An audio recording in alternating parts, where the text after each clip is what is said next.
Welcome back, my friends, to the show that never ends. And as I sit here reading this autocue of all the stuff that Vicky's put on there, and I try and ignore some of the actual terrible things that she writes because I'm a nice guy. And the ritual normally is that they stick the thing on and Jake shouts out, "Give us a clap." And I was a bit disappointed with my earlier clap because, you know, I went like that, but not like that. So when I go like that, I get this. Well done, Jim. Very good clap. Yes, the good clap. I haven't had that for a while. Right, talking of a good clap, I've been on tour, you know.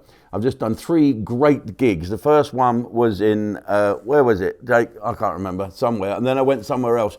And then somewhere else again. It was fantastic. The first place I went was Colchester, the Charter Hall. It's a gymnasium. They're difficult to work them because you're standing on pallets, basically, talking to people sitting in school chairs with a, you know, in a squash court. With a big squash court or a badminton court or a five-a-side football thing in this case, and it went really well. And then I drove up to Great Yarmouth through the night. What is it with people's lights now? Am I getting old or am I just getting dazzled by these really, really powerful lights? You can't see a fucking thing. As a car's coming towards you, you just shut your eyes, don't you, and hope you don't hear bang, crash, and you go through a windscreen or one of them pillars pops out, it smashes you in the gob. Anyway, I managed to get there.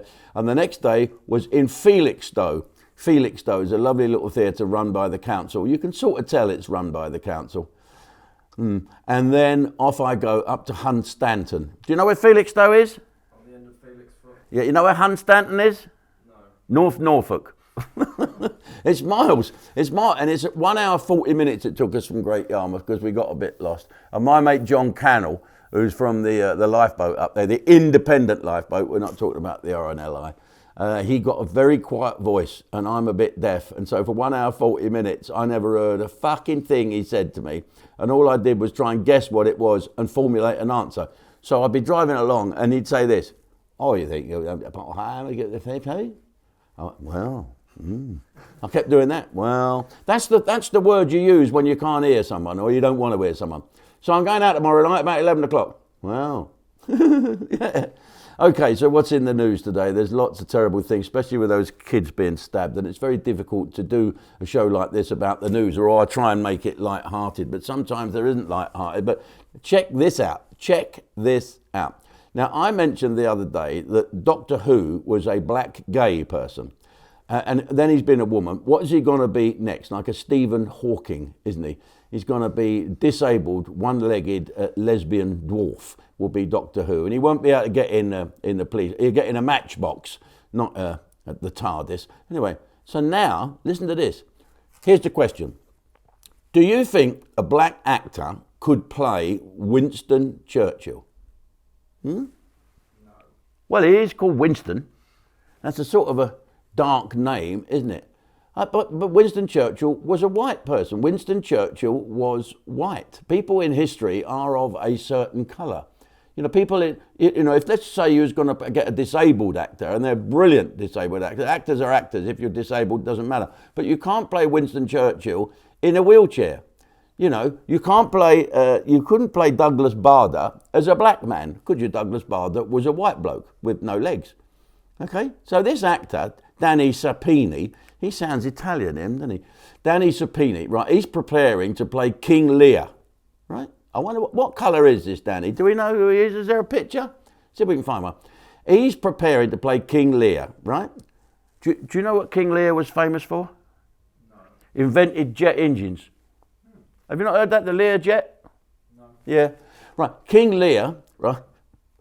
Well, this actor, Danny Sapini, he thought that the former Prime Minister, Winston Churchill, big fat white man, could be played by a black actor.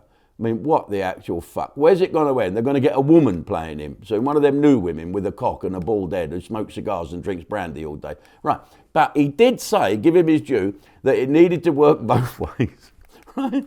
So if a black man can play a white man, then white people should be able to play black people. But without blacking up, because you get in trouble if you try and look black. I remember where I came out the dressing room blacked up to play a Zulu, and they went mad at the BBC. You can't play a Zulu. You're white. I said, I know, that's why I fucking blacked up. I'll be hours in the shower. No, you can't do that. I had to be a white Zulu, and then I said, whoa, we're going to kill all the English soldiers. No, you can't do that. That's racist. So I had to be a Cockney fucking white Zulu. I mean, what is that about? You know, in the end though, why the fuck would you have a black actor playing a real life white man? Or vice versa? Could you imagine a white Nelson Mandela? I'd be outraged, wouldn't they? I think it'd be fucking hysterical.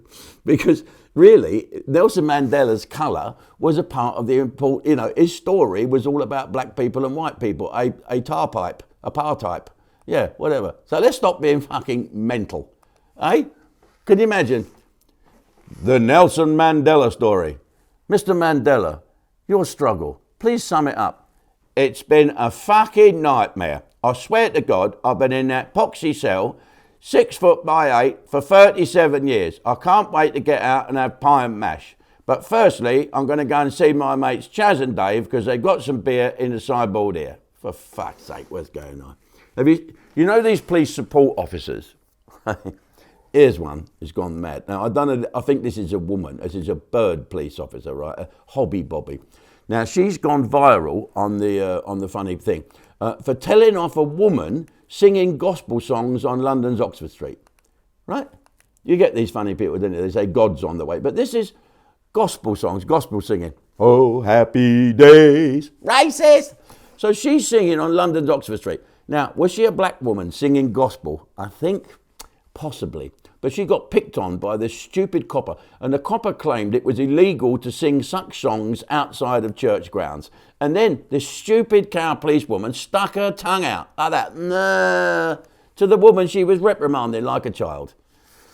So you can't sing gospel songs on the streets of London. It's okay to do mass Islamic prayers on the streets and all face Mecca. They can't do a thing about that. But sing a little gospel song. Oh, happy days. You're fucking nicked me, old mate. Good God, Nelson Mandela's now a copper. Right, so the Metropolitan Police point out a statement saying there'd been some nasty and personal... They say this. Right, we'd just like to make a statement regarding a police officer who put her tongue out at a woman singing gospel songs that could lead to a nasty misuse of the public.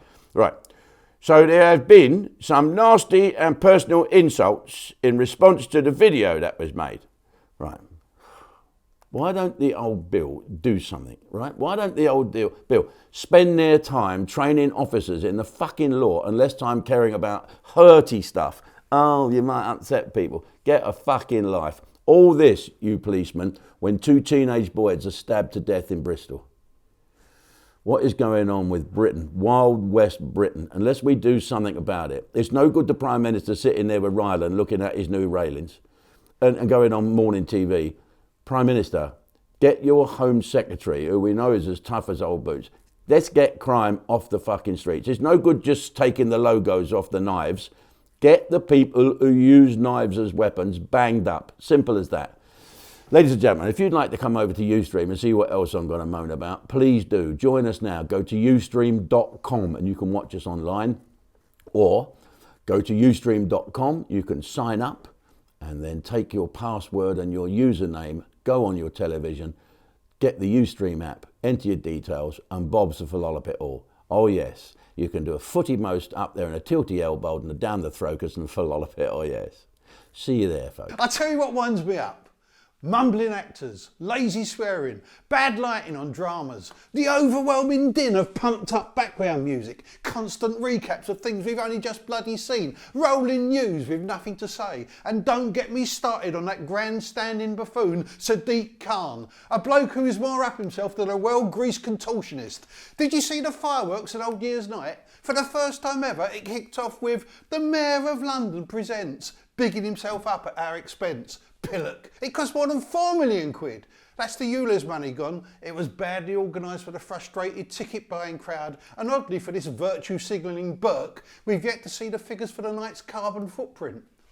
What the Mayor of London really stands for is a sustained war on small businesses and working class tradesmen in the outer suburbs. That and the horrendous rise in knife crime that has happened on his watch. The Mayor of London presents bankrupted plumbers and blood on the street.